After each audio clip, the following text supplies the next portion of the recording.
Bridget, I don't think you slapped me hard enough during the break. The tin foil's still in my hand. We're going to be talking about Lyme's disease a little bit. Okay, I know how much you want to make this all about the UFOs, but no, we're not going to do that. So, do you want to know the real story? I think we need to discuss how it was a bioweapon that was first introduced to poison cattle in the Soviet Union during World War II. No. Okay, you say it the way you want. The reality is Lyme disease is spread by ticks, and its highest concentration is actually on the East Coast, not only for people, but also for animals. And that it would include horses. Horses are susceptible to Lyme disease the way we are as humans, the same way that horses and humans are also negatively affected by the West Nile virus. There is work out of Rutgers University in New Jersey, out of their med school, talking about the fact that you could use horse DNA as a diagnosis for Lyme disease. Previously, you just had to look for symptoms and guess if you were a vet. Do you think this horse is sick with Lyme disease or not?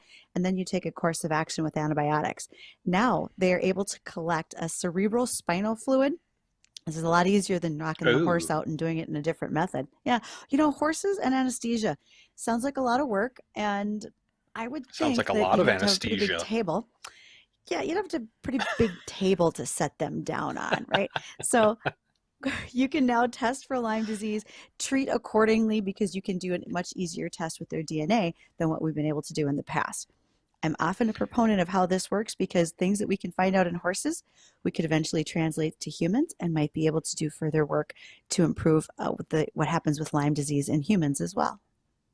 All right, will you touch again on what they did before this process? You said it was a guessing game because obviously you look for a bullseye-sized rash, but you can't really see the skin on a horse unless you shave the whole thing down, and I'm sure the True. horses don't appreciate that.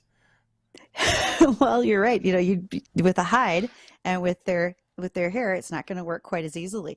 And if you found the tick, that would be great. They'll attach themselves and they can transmit the bacteria that causes Lyme disease within a 24-hour period.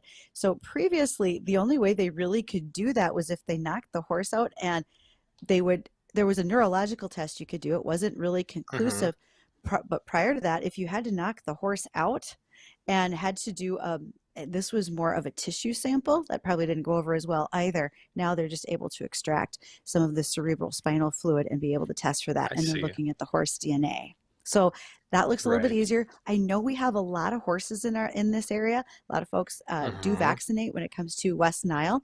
And if we can do some further work to be preventative for Lyme disease, that's also important for the horse owners as well.